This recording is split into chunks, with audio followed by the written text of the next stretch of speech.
La primera fase de l'estudi, que va tenir lloc a l'agost de l'any passat, va comptar amb un total de 759 participants, el que representa un 51,8% de la població major de 14 anys i objecte d'anàlisi. Promogut per l'Ajuntament d'Ascó, l'estudi està coordinat per l'Hospital Sant Joan de Reus, amb la col·laboració de l'Institut d'Investigació Pere Virgili, i permetre ampliar la informació sobre l'evolució del virus.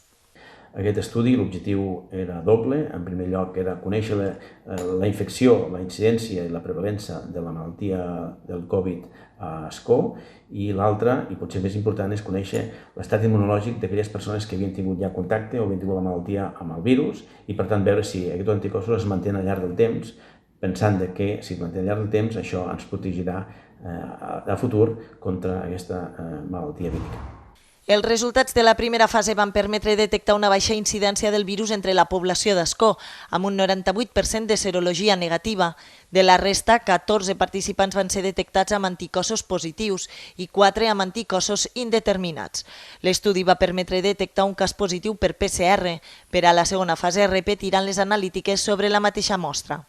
Esta segona vegada ho farem una mica diferent de la primera, perquè ara se trucarà des d'aquí de l'Ajuntament a totes aquelles persones que es van fer l'estudi a la primera tongada, citant-los al dia i hora que els hi tocarà fer l'estudi, perquè el que farem és prioritzar la gent que es va fer l'estudi a la primera tongada, totes aquestes 759 persones. Llavors, des d'aquí l'Ajuntament els trucarem. Esta vegada no cal signar cap paper, perquè ja el tenen signat de l'altra vegada, i l'extracció serà molt més ràpida, perquè l'únic que s'analitzarà serà els anticossos, és a dir, si la gent té anticossos o no té anticossos. No es farà l'analítica general com l'altra vegada, no se'ls caldrà prendre l'atenció. Es comptarà amb un equip de 2 infermeres per a les extraccions 2 dies a la setmana durant el mes de febrer. L'organització aquest cop ha estat més complicada per falta de personal sanitari. En aquest moment no cal dir que el sistema sanitari està bastant col·lapsat i per tant hem tingut dificultats per poder trobar infermeres, però al final n'hem pogut trobar, bàsicament infermeres de l'Hospital de Sant Joan de Reus, l'Hospital de Móra d'Ebre, que aniran 2 dies a la setmana, aniran els dimecres, matí i tarda i es faran extraccions, i després es farà el dissabte, també matí i tarda, i d'aquesta manera en un mes podem fer tot l'estudi de totes les persones que van participar a la primera ronda i que ara han de participar a la segona per veure això, si hi ha hagut nova infecció i per tant ha variat aquesta incidència i com és l'estat immunològic de la població. La participació en l'estudi és totalment voluntària, per això des de l'Ajuntament es demana que els participants a la primera fase responguin de nou a la crida. Sí, és molt important que tothom que va vindre a l'agost a fer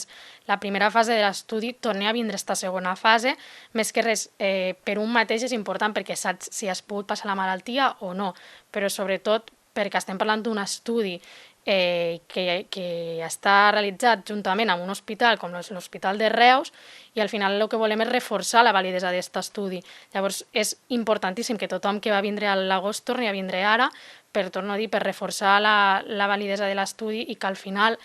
també l'hospital i l'Institut Pere Virgili, que són els col·laboradors, tinguin una evolució d'esta pandèmia en una població en concret com és Ascó, i així ells també tinguin dades a l'hora d'estudiar possibles efectes també de la malaltia. El mes de març es presentaran els resultats finals de l'estudi realitzat a Ascó, un municipi que compta des de l'inici de la pandèmia amb 58 casos positius confirmats per PCR o test d'antígens.